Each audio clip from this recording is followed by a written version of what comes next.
Imagine-toi à cheval, galopant à fond dans les rocheuses. Un sac de lettres sur l'épaule, poursuivi par des coyotes affamés. Une tempête à faire reculer les bisons, puis possiblement une flèche dans le dos. T'as froid, t'as peur, puis t'as même pas de musique dans tes écouteurs. Bienvenue en 1960 au Pony Express. Aujourd'hui, tu commandes impulsivement n'importe quoi sur Amazon.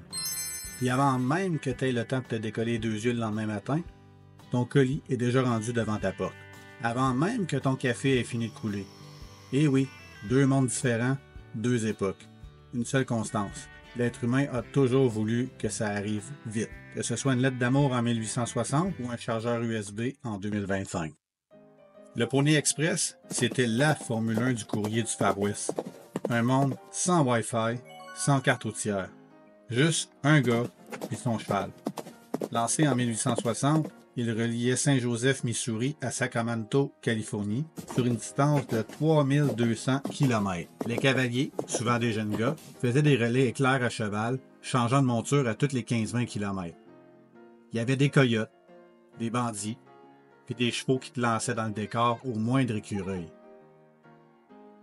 C'était vraiment pas des petits contrats de stage vite fait bien faits, là. C'était une mission du genre « Tu reviens pas toujours vivant ». Aujourd'hui, Amazon t'envoie une cafetière, une paire de bas puis une brosse à dents en moins de 24 heures. Puis parfois, dans la même boîte, avec plein de papier bulle. Grâce à une armée de robots, des entrepôts géants qui tournent 24/7, puis des livreurs qui connaissent ton adresse mieux que ta propre mère, la livraison rapide est devenue la norme. Ils sont tellement rendus efficaces qu'ils savent pratiquement à quelle heure tu es chez vous.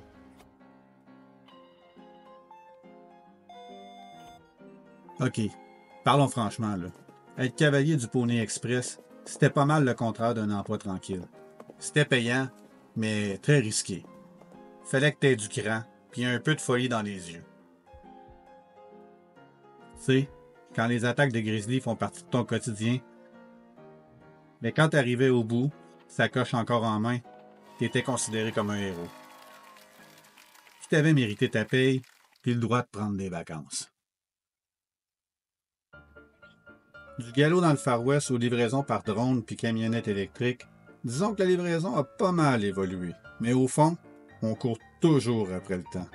On veut que ça arrive vite, sans que le livreur perde un bras.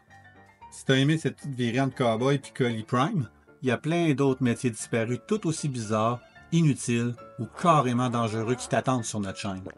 Promis, il y en a qui vont te faire dire « Hey, il y avait vraiment quelqu'un qui était payé pour faire ça pour vrai? » Puis si t'as aimé ça, ben, abonne-toi.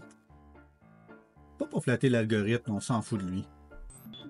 Abonne-toi juste pour pas manquer la prochaine fois qu'on rouvre une autre drôle de page de l'histoire. On fait une vidéo par semaine à peu près. Sauf si je me fais enlever par un pigeon voyageur rebelle. Pauvre jeune cavalier.